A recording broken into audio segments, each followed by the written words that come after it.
It's exactly 6 p.m. here in Cairo. A very good evening, dear viewers. It's time for the news. 6 p.m. news, Channel 2. I'll be back with the headlines. Please stay tuned. President Althanya al-Sisi leads the military funeral of the Armed Forces ex-Chief of Staff, General Ibrahim al-Arabi. Prime Minister Mustafa Madbouli presides over a meeting of the Governor's Council at the Canal City of Port Said. UNI see a deal on Constitutional Committee.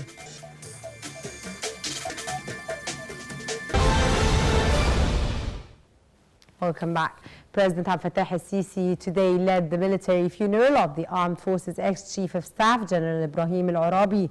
Presidential spokesman Bassem Radi said that during the procession, President al-Sisi offered condolences to the family of the late general, one of the leading figures serving in the Egyptian military history. The funeral was attended by senior state officials and top military brass, on top of whom is Prime Minister of Defense and Military Production General Mohammed Zaki and the Armed Forces Chief of Staff General Mohammed Farid. Prime Minister Mustafa Madbouli today presided over a meeting of the Governor's Council at the Canal City of Port Said. The Council discussed means of improving the quality of public services nationwide. The Governors also tackled a number of important economic files, focusing on the progress made on the under-construction development projects across Egypt. As part of his current visit to Port Said, Premier Madbouli will make an inspection tour at some of the development and services projects in the governorate. On his way to Port Said, the Prime Minister inspected the experimental operation of the June 30th access, the substitute road of the Suez Canal Road, ahead of its inauguration. Madbouli asserted that Egypt witnessed a turning point in road grids and traffic accesses after being placed by President Althanya al-Sisi on top of the nation's development priorities. He added that upgrading nation roads would help attract investments to the new promising areas. The access is a 95-kilometer two-lane road established at a cost of more than £5 billion.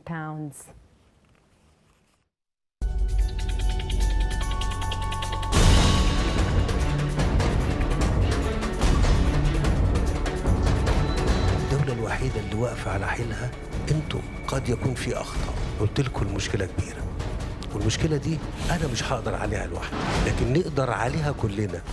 دوري عملته، بس دوركم انتوا دلوقتي. لما طلبتوني لقيتوني، ولم أبخل عليكم بحياتي. جه الدور عليكم وانتوا وعدتوني انكم هتقفوا جنبي. الإصلاح بياخد وقت طويل، ولازم نعترف ان ال6 سنين اللي فاتوا ان احنا دولة ظروفها صعبة. تحيا مصر مش بالكلام.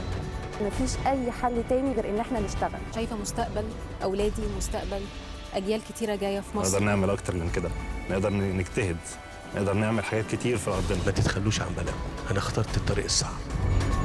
انتوا اللي هتحددوا مصير مستقبل مصر بقوة شبابها.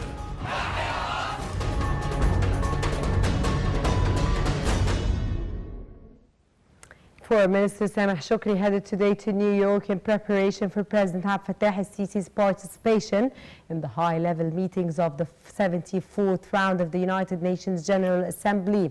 On Tuesday, President al-Sisi is set to address an assembly session. Shoukry will be meeting some of his counterparts and also senior UN officials on means of enhancing bilateral cooperation, as well as a set of important issues of mutual concern. Egypt's top diplomat will also attend a number of meetings, during which he will convey the country's vision on important regional and international issues.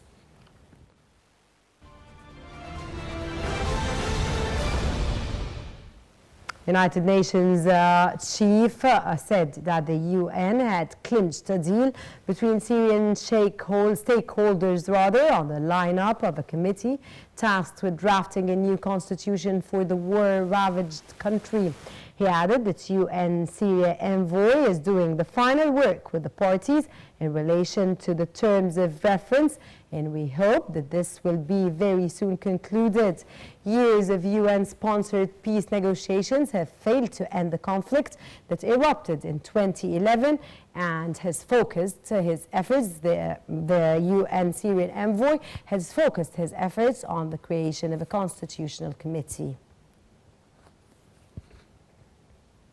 Germany, Kuwait and Belgium have demanded that the UN Security Council vote on a resolution for all groups to immediately cease hostilities in Syria's Idlib province. The vote could be met with a Russian veto. The resolution calls for a ceasefire beginning on September the 21st at noon local time, and says it would help avoid the further deterioration of the already catastrophic humanitarian situation in the country Idlib. The resolution faces strong opposition from Moscow, which countered with its own draft text supported by China, which will be put to the vote today. Spokesman for the Libyan National Army, General Ahmed al-Mismari, announced that a number of Turkish troops were killed and injured in airstrikes targeting 4 Turkish planes in Misrata airport. The spokesman said that another Turkish unmanned plane was downed 10 kilometers away from Al-Jifra city. And Mismari noted that the area located between Sirte and Zawara is considered an operation zone where air forces carry out missions, adding that the LNF targeted a number of terrorist hideouts and killed scores of them. Tunisia's former President Zain al-Abidine Ben Ali died in Saudi Arabia today, days after a free presidential election in his homeland. Ben Ali left Tunisia to Saudi Arabia in January of 2011 after protests in the country led to the end of his rule. Israeli Prime Minister Benjamin Netanyahu and his main challenger Benny Gantz were in a standoff over calls for a unity government today, as election results put the premier's long tenure in office at risk. In a major development following Tuesday's polls, Netanyahu said he preferred to form a right-wing coalition, but the results showed it was not possible. He urged Gantz to join him in forming a unity government instead, and the two men shook hands when they crossed paths at the memorial event later. The United Arab Emirates followed Saudi Arabia today in joining a U.S.-led force to protect Gulf shipping as tensions with Iran soared following twin attacks on key Saudi oil facilities. The United Arab Emirates was also to host talks today with U.S. Secretary of State, who is on a Gulf tour to discuss Washington's response to the strikes on Saudi Arabia's oil industry, which knocked out half its production. The UN Secretary of State described the attacks as an act of war, as Riyadh unveiled new evidence it said showed that the assault was unquestionably sponsored by Iran. Iran's Foreign Minister Mohammad Javad Zarif told a televised interview aired today that a military strike on his country would trigger all-out war, as the United States and its Gulf allies accuse Iran of being behind attacks on Saudi oil facilities. Earlier on his official Twitter account, Zarif charged there was a conspiracy by Iran's regional foes to try to deceive U.S. President Donald Trump into war. The note was an apparent reference to remarks by U.S. Secretary of State accusing Iran of the responsibility for Saturday's attacks. Yemeni's Houthi militias claimed the strikes on Saudi oil infrastructures, but the United States said it has concluded the attack involved cruise missile from Iran and amounts to an act of war. Britain said today that it had shared documents with Brussels setting out ideas for a Brexit deal, but a EU diplomat described them as a smoke screen that would not prevent a disorderly exit on the October 31st divorce date. Meanwhile, France said time to agree a Brexit deal was running out and that Britain needed to come up with something concrete in the coming days if it hoped to clinch an agreement with EU leaders at an October 17-18 summit, 6 weeks before the day when Prime Minister Boris Johnson says he will lead Britain out of the EU with or without a deal. Talks on an agreement have made little progress, heightening frustration in Brussels and raising the prospect of an economically damaging no-deal Brexit. Interpol said today it has detected more than a dozen suspected foreign terrorists traveling across the Mediterranean during one of its coordinated maritime border operations. The Global Police Coordination Agency based in France added in a statement that out of 31 active investigative leads, more than 12 of these linked to the movement of terror suspects. At least 10 people were killed and 90 others were wounded today after a car bomb targeting an intelligence services building exploded and destroyed a nearby hospital in the southern Afghan city of Qalt.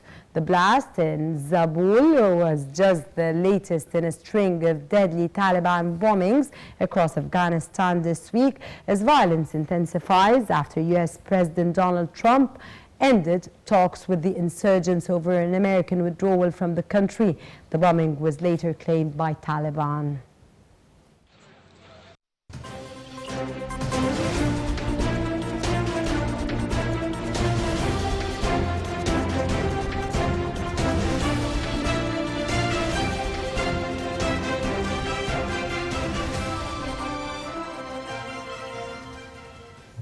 Moving on to the world of economics and finance, where Egypt's stock market indices declined during the weekend sessions, being affected by selling operations by Arab corporations as well as local and Arab investors.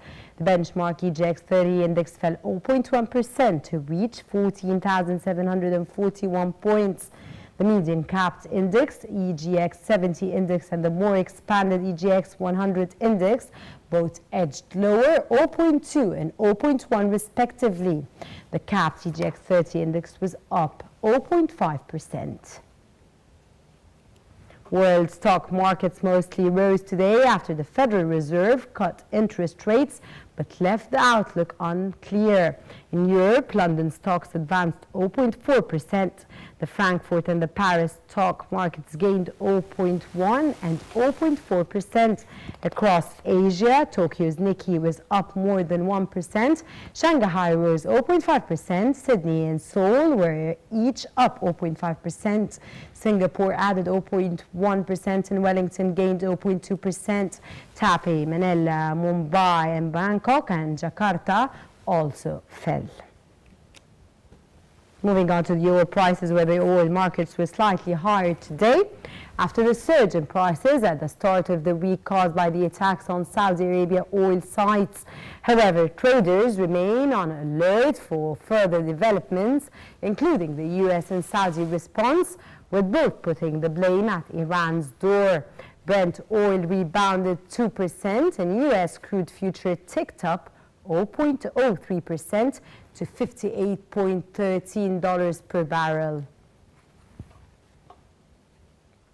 The Organization for Economic Cooperation and Development warned today that escalating trade tensions are eroding global growth prospects, with the world economy set for its slowest expansion since the global financial crisis. In an update to its economic forecasts for May, the OECD cut its global growth forecast for this year to 2.9% from 3.2%. The prognosis for 2020 was lowered to 3% from 3.4%. The International Monetary Fund also lowered its own global forecast in July in face of the long-running and the bruising trade war between the United States and China, the world's #1 and 2 economies respectively.